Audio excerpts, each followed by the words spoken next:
Welcome to the Family Office Sherpa podcast. I'm your host, Shaun Parkin, founder and managing director of Whole Road Investments. The aim of this podcast is to provide practical and implementable advice for those looking to build, manage, or service a family office. This is not, however, investment advice, so please check the disclaimer in the show notes. And for anyone interested in what the Whole Road platform looks like for family offices and advisors, including service fees and engagement types, please reach out to me, Shaun, S-H-A-U-N, at wholeroad.com.au or ping me on LinkedIn. In this episode, I'm going to cover the Investment Committee Charter. This is the Family Office Sherpa.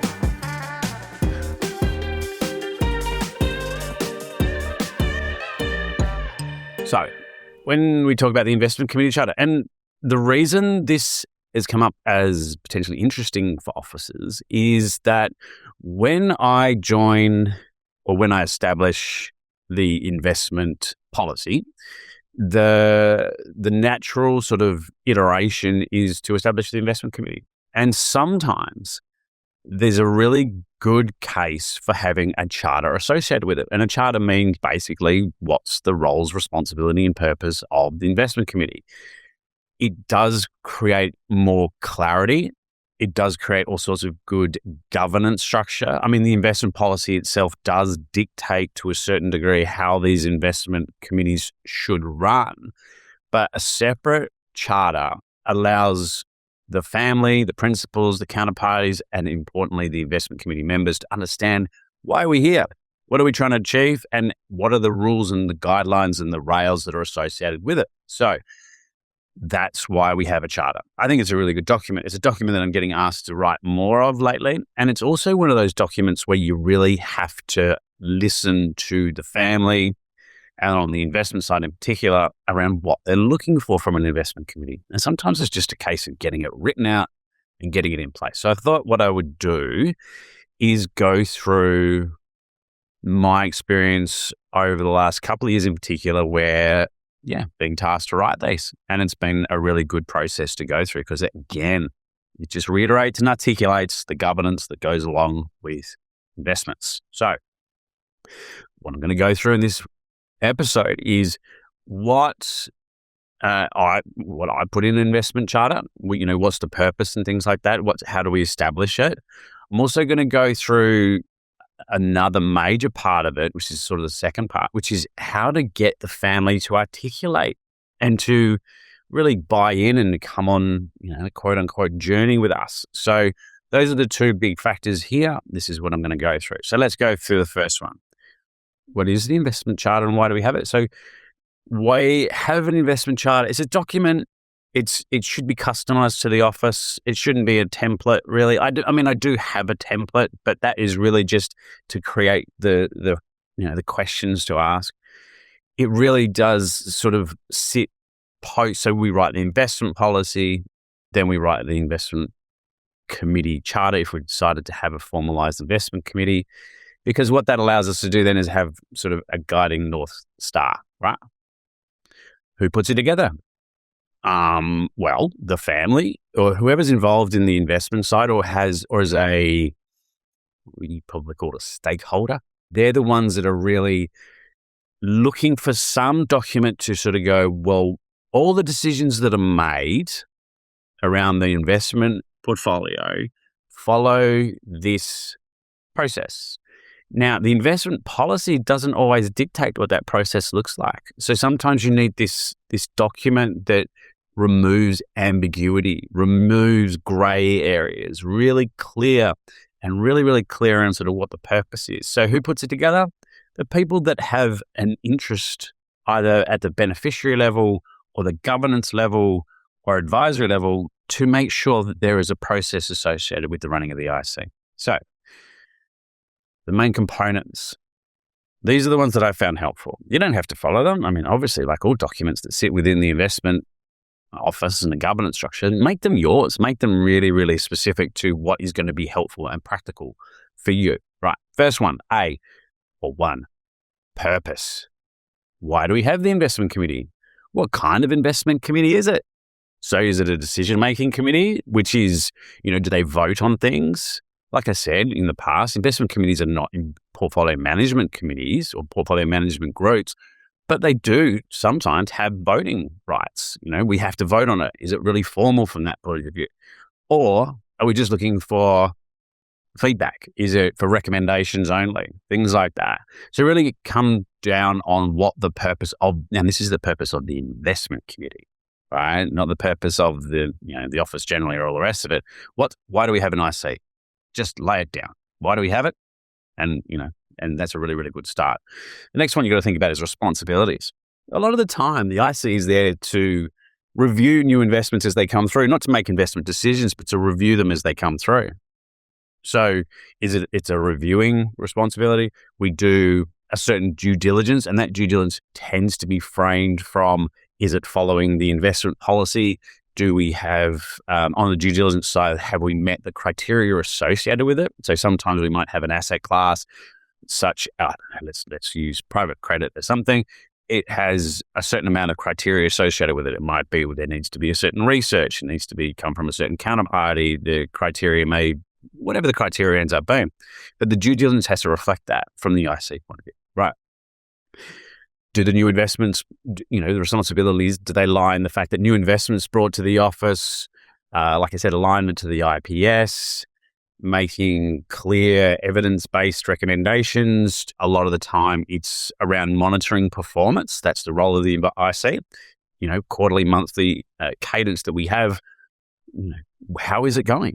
How is, are the constituents and the strategies and the counterparties doing their job? That's a big part of the investment committee, that review part of it. Reviewing investment decisions and transactions made in the month.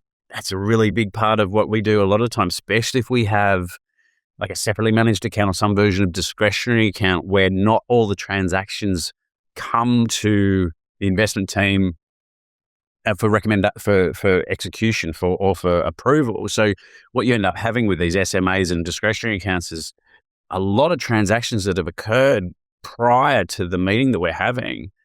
And I find anyway that having an investment committee that is tasked with reviewing those really does form a nice bit of overview, because it's like, okay, well, that's interesting. They've moved there. They've reduced here, reduced there.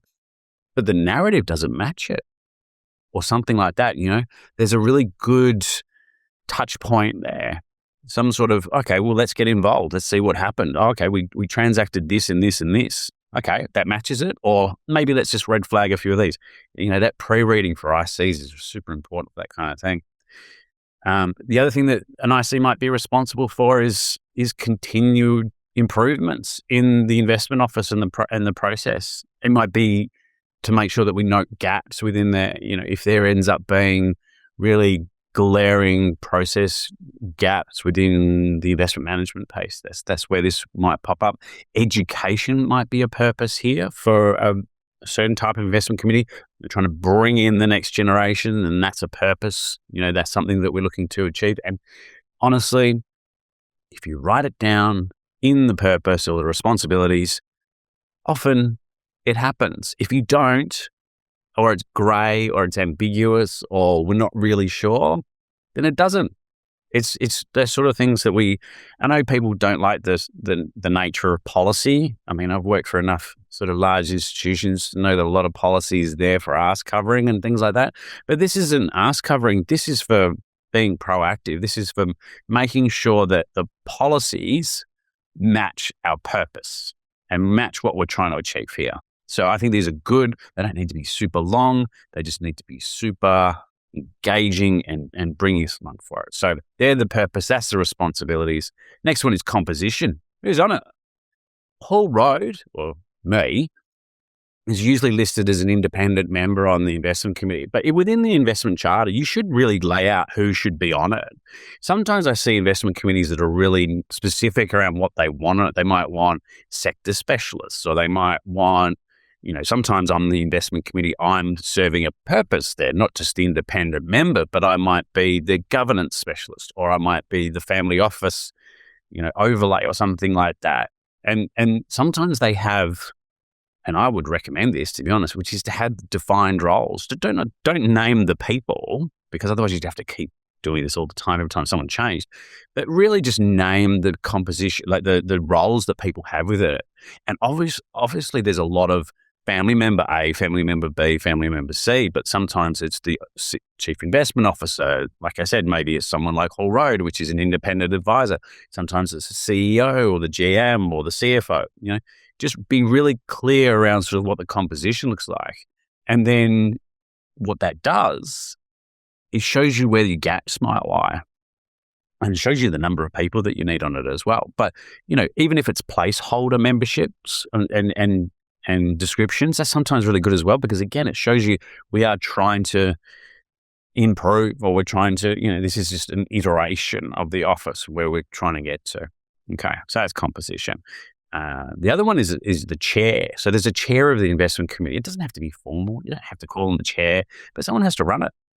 Someone has to be given the responsibility of taking minutes, getting minutes taken, of making sure that we have an agenda, making sure that we are moving through this. A lot of the time in the IC, I see a CEO or a GM or a head of finance or CIO running it, that sort of thing. So sometimes just being clear on it, there is a chair or there is someone tasked with the responsibility of managing it. The next one would be sort of meeting cadence, like how often do we want this meeting to be held, and the quorum or the minimum number of people and their roles associated with it. A lot of the time we start off with a monthly meeting, especially if we're getting the office up and running or there's been some changes and things like that, just so we can get a good feel for how often we need to have updates. And quarterly meetings, which are good, they do tend to focus on just the previous 1 month, if that makes sense. So I have a number of investment committees that I sit on where we have one in person every quarter, and the ones in between are online. But that continuous touch point has been really, really helpful. The quarterly tends to be a lot longer, a lot more in depth and things like that. But the monthly check-ins are really, really powerful. So I would say within the cadence, put a minimum in there, put a minimum number of people and their roles. But I would say that the monthly meeting tends to be more, impactful. It tends to be less focused around the quarter before and, the delay of information and everyone's forgotten about what happened in January when you've got an April meeting. So those sort of things are really important. And again, make sure these sort of things change. We can change that. If we think it's too much or too little, we can change it. Next one. What is the decision-making framework? This is so important. So it often includes the details required in the investment policy. So it's almost transposing it over from the investment policy. But it's really, really handy to have in this charter because, again, this kind of just keeps reiterating what is the process that we're going through for decisions here. It goes from the investment team, or the investment teams are making decisions, what level of board decisions do we need, all these sorts of things. Just put it in there, make it really clear, make it really simple. Next one. Performance reporting. That is a big part of the investment committee's role, which is to make sure that what are we reviewing? I'm not saying that we need to go deep in the weeds in terms of how it's reported and all the rest of it, but the investment committee is charged with determining the efficacy of the investments at a top level. Then we need some reporting. So what's the reporting that we need of the investment committee? We need a total return. Usually we need asset class returns. If there's a wealth manager or an advisor or an outsource beat there, have them come to at least a quarterly version of this because they need to update us on what's happening. We need to interrogate that in terms of saying, is it working? Is the strategy right? And also we get a lot of feedback around sort of markets and what's happening as well. So I would say taking the reporting from the counterparties, but aggregating it yourself is really, really helpful and really important. And what level of reporting we need at the IC level. So at a minimum. And what are we trying to achieve with it, right? The next one being relationship to the board. So what's the investment committee's reporting up to the board? If there is a board, what's the investment committee's relationship to, the family members? It might be a family advisory board. It might be directorship. Just having some indication there as to where this sits in the hierarchy. Not getting too technical, but at least sort of saying, who sits on this? Do board members sit on this? Do they not? and if they don't, then what does the reporting up to the board look like? The second last one is, what's the review cadence of this investment committee and the investment committee charter? And it tends to be, we review it if there's changes made to the investment committee. We review it if there is changes made to the way that, a lot of the time, internal versus external management of the portfolio. And sometimes it's just around sort of making sure that we are still aligned. If we change the IPS, does it still align with the charter? Things like that.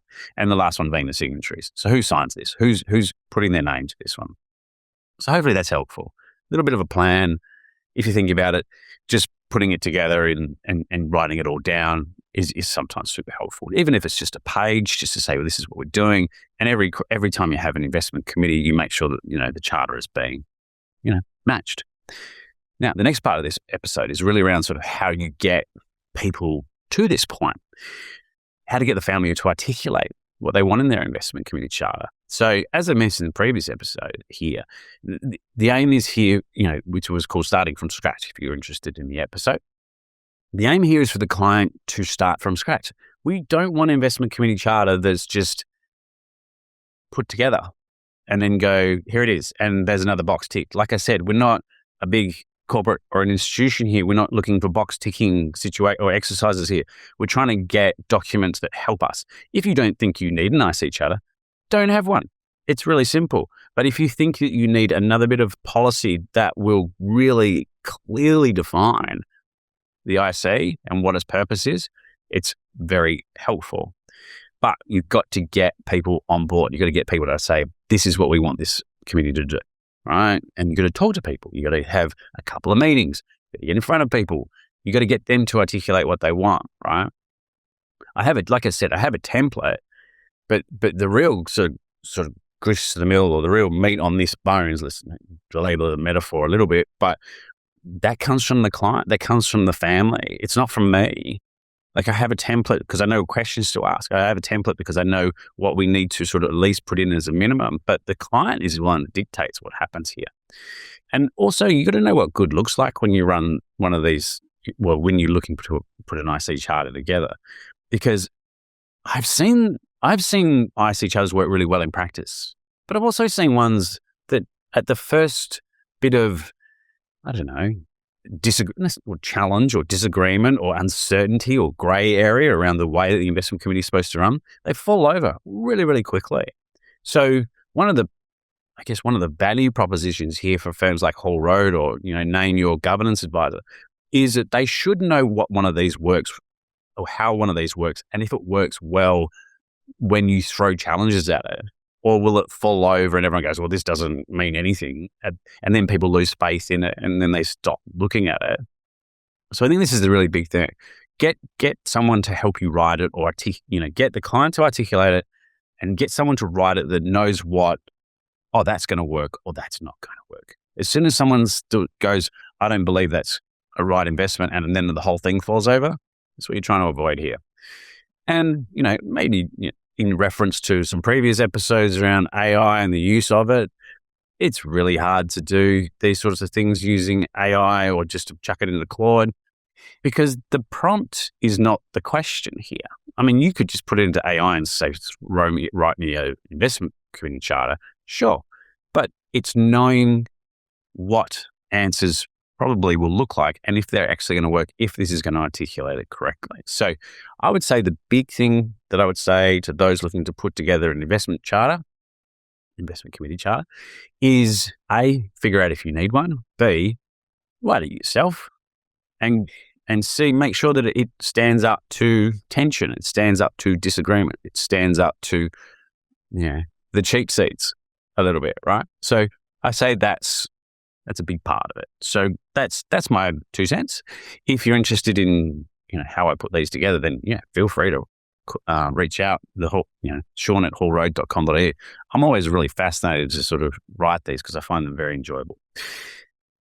That's it. If you enjoyed the podcast, please ding the alert bell.